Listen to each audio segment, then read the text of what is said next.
करके, जिसका नाम है अज़ाए शहर बनारस।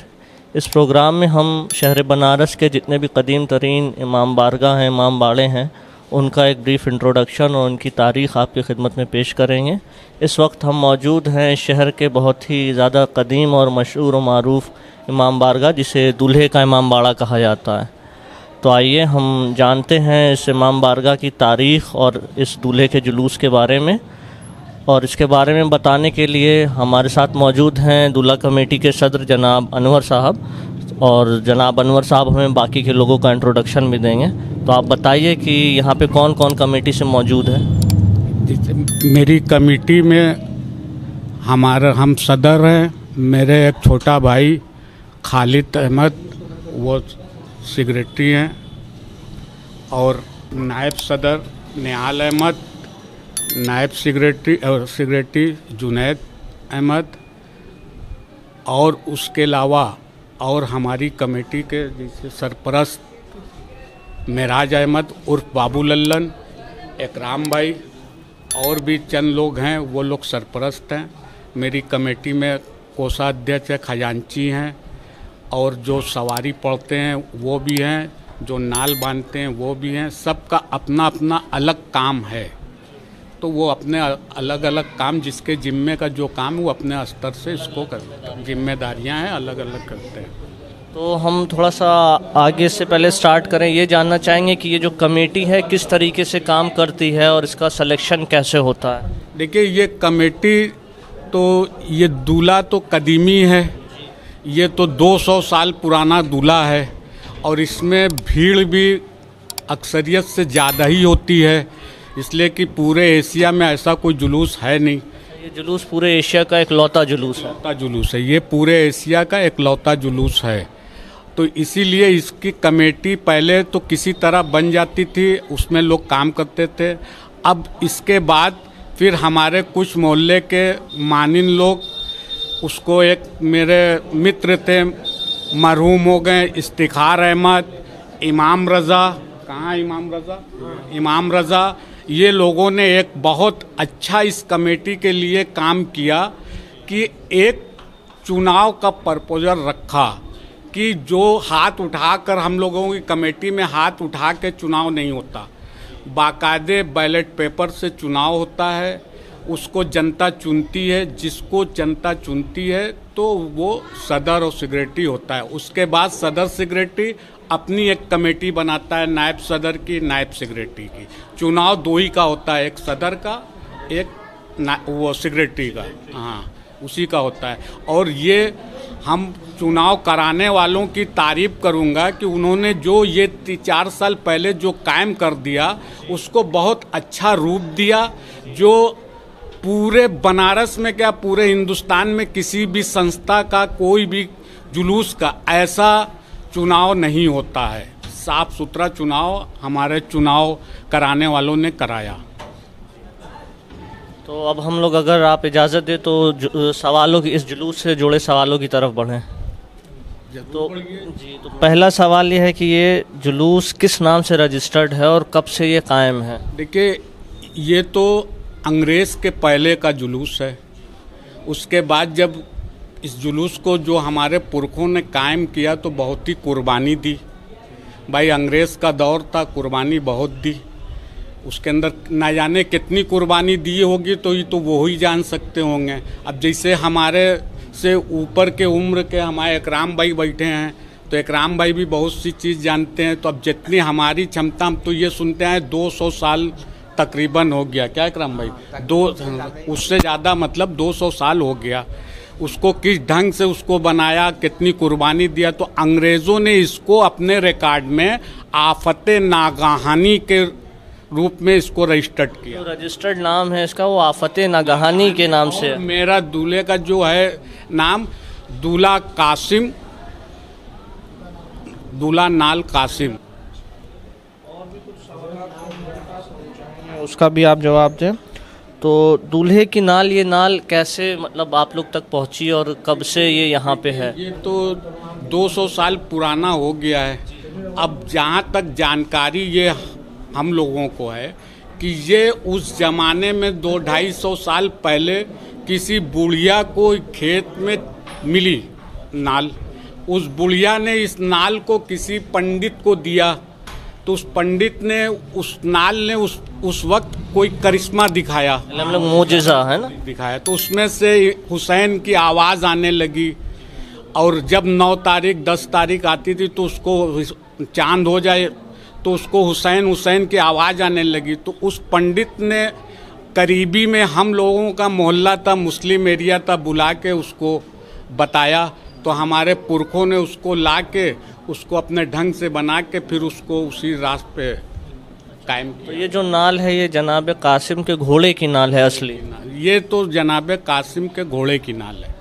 तो ये नाल जिस वक्त मिली तो एक ही है या एक से ज़्यादा है?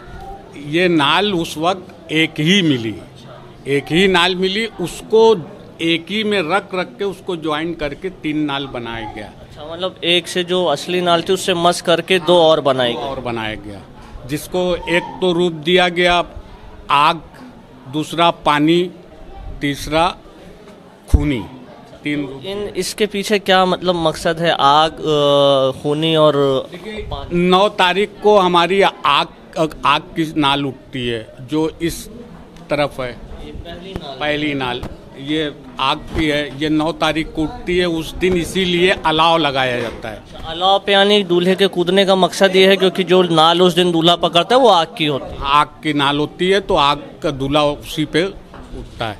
और दूसरी ये उठती है 10 तारीख को, ये पानी वाली नाल है। इसको ठंडी दरिया किनारे की जाती है। इसका जुलूस जिसके ऊपर सवारी होती है तो उसको दरिया किनारे ले आके ठंडी के, यानी 10 को भी जो है दूल्हे का जुलूस उठता है यहाँ से? 10 को भी दूल्हे का जुलूस उठता है।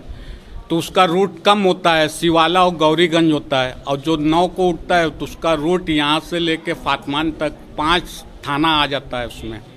और ये है हमारी एक खूनी नाल, इसको नहीं उठाया जाता। ये कभी सुनते हैं कि अपने बुजुर्गों से, जैसे अकराम भाई से भी सुनते हैं कि ये कभी धोखे से उठ गई है तो बहुत खून खराबा हो चुका है, कुछ हो जाता है। हाँ, खून खराबा हो जाता, हाँ, तो इसीलिए इसको नहीं उठाया जाता। जो लोग दूल्हा बनते हैं तो उनके लिए क्या कोई ख़ास शराइत है, जैसे उन्हें कुछ मतलब एक्शन, जैसे नमाज पढ़ना हो या कुछ करना पड़ता हो? देखिए, शराइत इसकी है, पहले तो दूल्हा जो बनते हैं 1 तारीख चांद होती है तो 10 तारीख तक वो रोज़ा रहते हैं।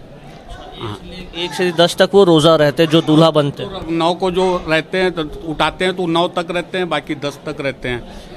तो जो 10 को उठाता है वो 10 तक रोज़ा रहता है। तो रोज़ा रखते हैं, नमाज के पाबंद होते हैं, तो उनके लिए ये सब शरायत है। अच्छा, ये भी सुना गया है जो लोग जैसे दूल्हा बनते हैं उनको मतलब अलग अलग कमरों में रखा जाता है, पहले से ही वो मतलब सेपरेट उनकी रिहाइश रहती है, ऐसा भी कुछ है? पहले के दौर में होता था लेकिन अब के दौर में नहीं है। नहीं, अभी शरायत। अहम जो इसमें रोल अदा होता है वो यहाँ पे होता है कि 2 अंजुमन शिवालय की और अंजुमन डालमंडी की, वो हैदरी, वो कलाम पेश करती है। कलाम पेश करने के बाद जो है तब ये मतलब जो है दूल्हा जो है उठता है। बाकी सवाल हमारे सदर साहब से पूछिए। नहीं, वो देंगे जवाब।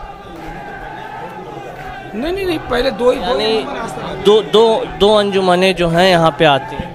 आपने जैसे पूछा इस नाल की कदीमी नाल के बारे में आप ये जानना चाहते हैं आप, तो ये नाल जो है हज़रत कासिम रज़ी अल्लाह ताला अन्हु के घोड़े की नाल थी। उनके घोड़े की 4 नाल थी, जिसका नाम एक खून, एक पानी और एक आग और एक हवा। जो हवा दिखती नहीं है और ये 3 चीज़ नज़र आती हैं। तो ये हमें 3 चीज़ नज़र आ रही है तो वो हमारे सामने पेश है, जो हमारे बुज़ुर्गों ने इसको कायम किया। तो ये नाल की करामात ये थी कि जब उस बुढ़िया ने इस नाल को खेत में पाया था तो उसने अपने घर के अंदर उसको रख दिया कि पता नहीं क्या है, घोड़े की नाल मिली है। तो मुहर्रम की 9 तारीख से इसके अंदर से एक अजीबो गरीब मतलब आवाज़ आती थी, हाँ, या हुसैन, लेकिन वो नाम तो जानती नहीं थी उस वक्त। तो जिस बुढ़िया को मिली थी उसका भी ताल्लुक इस्लाम या मुसलमानों से नहीं था जी? तो वो बड़ी हैरत में, तो वो डर के मारे वो पंडित जी के पास गई। तो पंडित जी ने इस नाल को देखा और देखने के बाद ये नाल को कुछ समझा कि अजीबो गरीब आवाज़ है भाई, हमें भी नहीं समझ में आ रहा है। तो एक आलिम से मिले उस वक्त, एक मौलाना से। तो वो मौलाना जो हमारे बुज़ुर्ग जो थे जिनको ये मिली, तो उनको मिली, उन्होंने बताया ये हमारे हुसैन का नाम है और ये उसकी करामात है। तो बताया तो उनको ख्वाब में बसारत हुई कि ये नाल जो है ये हज़रत इमाम कासिम रज़ी अल्लाह ताला अन्हु के घोड़े की नाल है। जो मौलवी साहब थे उनको बशारत हुई। तो उन्होंने कहा, तब उन्होंने इसके जो है कायम किया, फिर अपनी हिकमत लगाया। ये हमारे जो पूर्वज जो बुज़ुर्ग थे वो फिर उन्होंने अपनी हिकमत लगाया इस नाल को बनाने में। तो अब इस नाल को बनाने में उनको पूरी बशारत हुई कि ये नाल बनने के बाद क्या किया जाए, कैसे उठा जाए। तो उनको पूरी बशारत आई, अल्लाह ताला की तरफ से एक मौजज़ा ख्वाब आया उनको। तो उन्होंने बताने के बाद उन्होंने कहा कि ठीक है, कैसे उठा जाए। तो उस वक्त में जो है उन्होंने ख्वाब में ये भी आई कि हज़रत कासिम रज़ी अल्लाह ताला अन्हु की सवारी को पढ़ा जाए, यानी उनकी शहादत के जो वाक़यात हैं उनको पढ़ा जाए।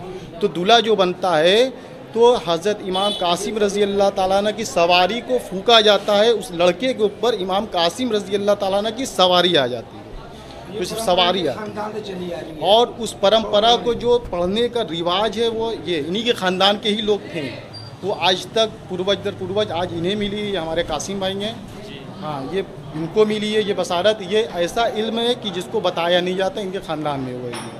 ये इल्म के बारे में कोई नहीं जानता, हम भी नहीं जानते हैं। हम लोग को जितना बताया कि हमारे बुजुर्ग बस उतना, और ना हम लोग इस चीज़ को जानने की कोशिश करते हैं क्योंकि ये इनके ही ख़ानदान की चीज़ है। तो बहरहाल और तब वो फूकी जाती है सवारी, वही सवारी को जो है उठाते हैं हज़रत इमाम कासिम रज़ी अल्लाह ताला अन्हु के नाम से दूल्हा जिसका नाम दिया है कि उन्हीं के नाम का सवारी। और जो लड़का रहता है उसको हमने रूप दिया है घोड़े पे ही कोई सवार होता है, तो इमाम कासिम रज़ी अल्लाह ताला अन्हु उस घोड़े पे सवार आते हैं। तो वो नाल उठाकर वो झूमता है, और झूमने के बाद हमारी आवाम, हमारे मुसलमान और इस दूल्हे के अंदर हिंदू मुस्लिम सारे फ़िरके आते हैं, जिससे किसी को भी मतलब कोई नुकसान, कोई तकलीफ़ कुछ नहीं होता है।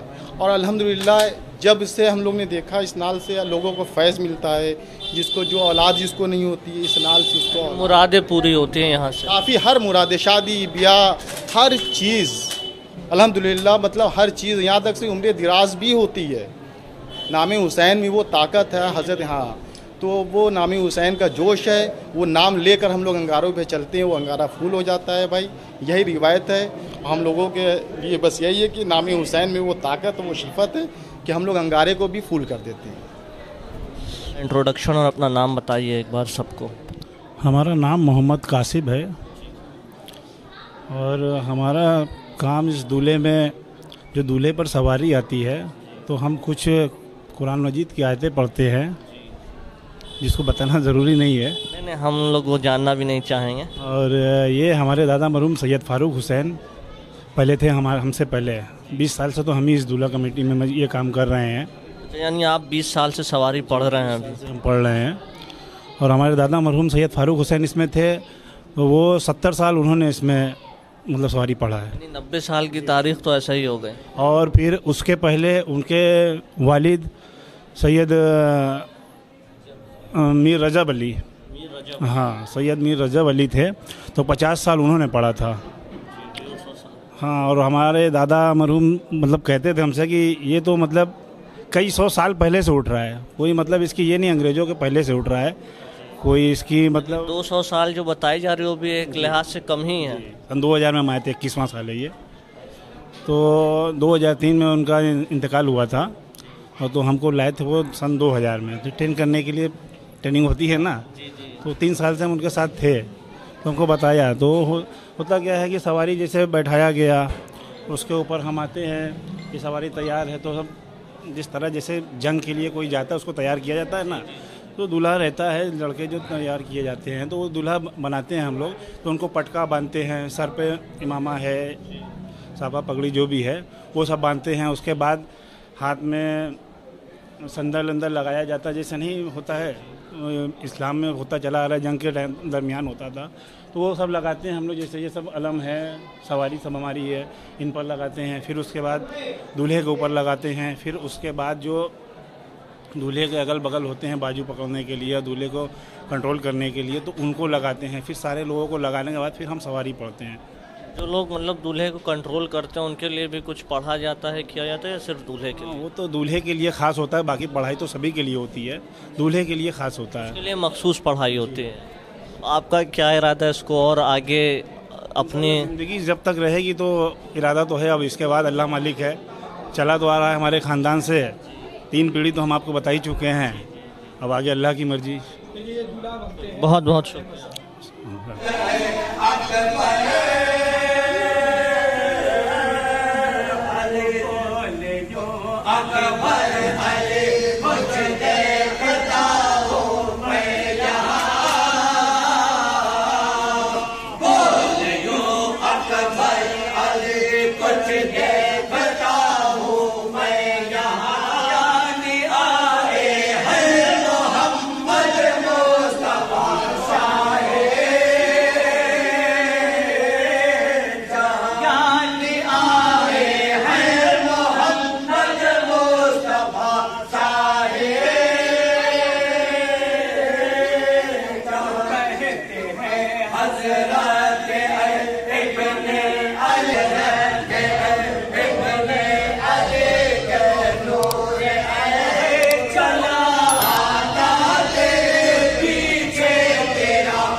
Thank you.